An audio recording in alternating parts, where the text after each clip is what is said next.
Une deuxième du genre depuis les hostilités déclenchées par la rébellion du M23 et leur soutien du Rwanda. Le chef de l'État a présidé mercredi la réunion du Conseil supérieur de la défense élargi au président des deux chambres du Parlement. Le gouvernement a réaffirmé sa détermination à défendre l'intégrité de son territoire et déplore l'attitude du Rwanda qui est une stratégie de troubler la paix et la quiétude des populations congolaises. Ainsi, Kinshasa exige au Rwanda de procéder au retrait immédiat de ses troupes sous couvert du M23 du sol congolais, au gouvernement de suspendre tous les protocoles d'accord et conventions conclus avec le Rwanda. Je vous propose de suivre Patrick Mouyaya, porte-parole du gouvernement. Le président de la République, chef de l'État et commandant suprême de forces armées de la République démocratique du Congo et de la police nationale congolaise, Son Excellence M. Félix Antoine Tshisekedi Tshilombo, a présidé ce mercredi 15 juin 2022 à la Cité de l'Union africaine à Kinshasa une réunion extraordinaire du Conseil supérieur de la défense, élargie aux présidents de deux chambres du Parlement et aux responsables des services de sécurité. La situation sécuritaire à l'est de notre pays, particulièrement dans les territoires de Rutshuru, marqués par l'occupation et les pillages de la cité de Bunagana par le Rwanda, sous couvert des terroristes du M23, était au centre de cette réunion.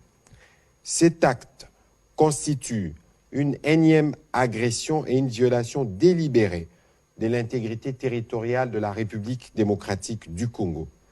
Cette attitude belliqueuse du Rwanda procède d'une stratégie annoncée et programmée de troubler une nouvelle fois la paix et perturber la quiétude de nos paisibles et innocentes populations.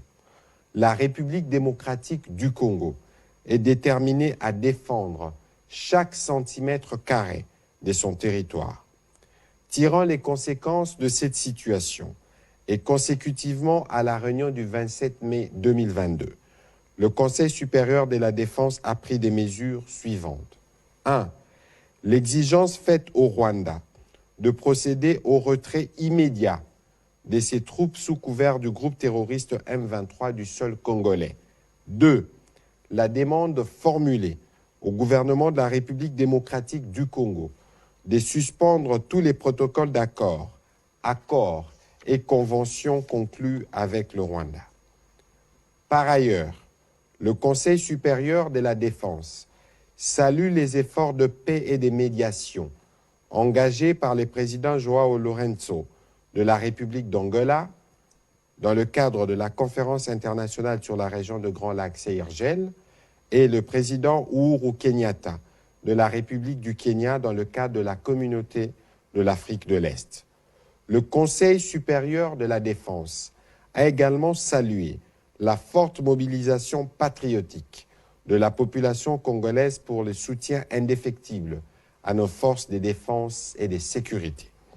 Il a en outre chargé les vice-premiers ministres, ministres de l'Intérieur, Sécurité, Décentralisation et Affaires coutumières et le commissaire général de la police nationale congolaise à prendre toutes les dispositions requises pour éviter la stigmatisation, la chasse à l'homme et tout autre acte de nature à troubler l'ordre public, l'unité et la cohésion nationale durant cette période.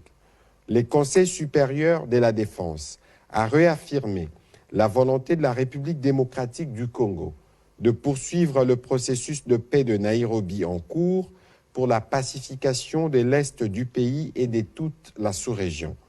Le Conseil supérieur de la défense a demandé au gouvernement d'assurer une prise en charge immédiate de la population congolaise en détresse, victime de ces actes de barbarie et des terrorismes qui ne resteront pas impunis. Enfin, le Conseil supérieur de la défense a encouragé le gouvernement de mettre davantage les moyens nécessaires à la disposition des forces de défense et de sécurité pour assurer la défense et l'intégrité du territoire national.